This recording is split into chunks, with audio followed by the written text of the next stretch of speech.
আহি যি চন্দ্ৰপুৰত যি জাবৰ পেলাইছে এই জাবৰ চন্দ্ৰপুৰ পানীখাইটি থানা পাৰ হৈ আহিছে প্ৰাগজ্যোতিষপুৰ আৰক্ষী চকী পাৰ হৈ আহি কিনে যে ইয়াতে পেলাইছে তালাচী থকাৰ সময়তো কেনেধৰণে ইয়াতে যে লেতেৰা জাবৰ আনি কিনে পেলাব পাৰিলে তাৰ ওপৰত আমাৰ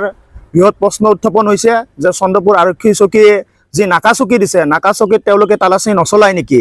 ট্ৰাকসমূহত তালাচী নচলায় নেকি অকল বাইকতে সীমাবদ্ধ থাকে যে হেলমেট নিপিন্ধা মানুহৰ ফটো তুলি কিনে ফটো আপলোড কৰি কিনে ফাইন দিয়ে বাকী ট্ৰাক ডাম্পাৰসমূহত কিয় চেকিং নকৰে তাৰ বাবে প্ৰাগজ্যোতিষপুৰ আৰক্ষী চকীৰ ভাৰপ্ৰাপ্ত আৰক্ষী বিষয়াক অনুৰোধ জনাইছোঁ ইয়াৰ পৰা বিহিত ব্যৱস্থা গ্ৰহণ কৰিব লাগে আৰু দোষীক কঠোৰ শাস্তি বিহিব লাগে। চন্দ্ৰপুৰ হৈ মৰিগাঁও সংযোগী যে ৩ নং ৰাজ্যিক ঘাইপথ আছে সেই ঘাইপথত চন্দ্ৰপুৰ শিঙিমাৰীৰ সমীপত এটা আমি জাবৰ জোঁথৰ পেলোৱা পৰিলক্ষিত হৈছে। নিশা আন্ধাৰৰ সুযোগলৈ কোনো অসাধু লোকে ইয়াতে জাবৰসমূহ পেলাইছে। আমি প্ৰাগজ্যোতিষপুৰ আৰক্ষী থানাৰ ভাৰপ্ৰাপ্ত আৰক্ষী বিষয়া ইতিমধ্যে এজাহাৰ প্ৰদান কৰিছোঁ। অতি শীঘ্ৰে এই যি জাবৰসমূহ পেলোৱা যি দোষী চক্ৰ আছে সেই চক্ৰৰ ওপৰত উচিত তদন্ত কৰিব লাগে আৰু দোষীক কঠোৰ শাস্তি প্ৰদান কৰিব লাগে আৰু ইয়াৰ পৰা জাবৰসমূহ উঠাই নিয়াৰ ব্যৱস্থা কৰিব লাগে। আহি যি চন্দ্ৰপুৰত যি জাবৰ পেলাইছে এই জাবৰ চন্দ্ৰপুৰ পানীখাইটি থানা পাৰ হৈ আহিছে প্ৰাগজ্যোতিষপুৰ আৰক্ষী চকী পাৰ হৈ আহি কিনে যে ইয়াতে পেলাইছে তালাচী থকাৰ সময়তো কেনেধৰণে ইয়াতে যে লেতেৰা জাবৰ আনি কিনে পেলাব পাৰিলে তাৰ ওপৰত আমাৰ বৃহৎ প্ৰশ্ন উত্থাপন হৈছে যে চন্দ্ৰপুৰ আৰক্ষী চকী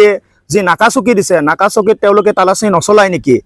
ট্ৰাকসমূহত তালাচী নচলায় নেকি অকল বাইকতে সীমাবদ্ধ থাকে যে হেলমেট নিপিন্ধা মানুহৰ ফটো তুলি কিনে ফটো আপলোড কৰি কিনে ফাইন দিয়ে বাকী ট্ৰাক ডাম্পাৰসমূহত কিয় চেকিং নকৰে তাৰ বাবে প্ৰাগজ্যোতিষপুৰ আৰক্ষী চকীৰ ভাৰপ্ৰাপ্ত আৰক্ষী বিষয়াক অনুৰোধ জনাইছোঁ ইয়াৰ পৰা বিহিত ব্যৱস্থা গ্ৰহণ কৰিব লাগে আৰু দোষীক কঠোৰ শাস্তি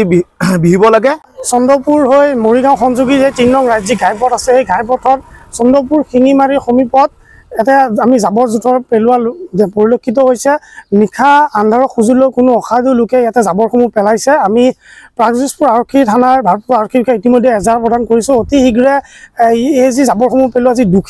দোষী চক্ৰ আছে সেই চক্ৰৰ ওপৰত উচিত তদন্ত কৰিব লাগে আৰু দোষীক কঠোৰ শাস্তি প্ৰদান কৰিব লাগে আৰু ইয়াৰ পৰা জাবৰসমূহ উঠাই নিয়াৰ ব্যৱস্থা কৰিব লাগে। যিকোনো খবৰৰ বাবে যোগাযোগ কৰক আমাৰ এই নম্বৰত 7099017330 আৰু 7099017110।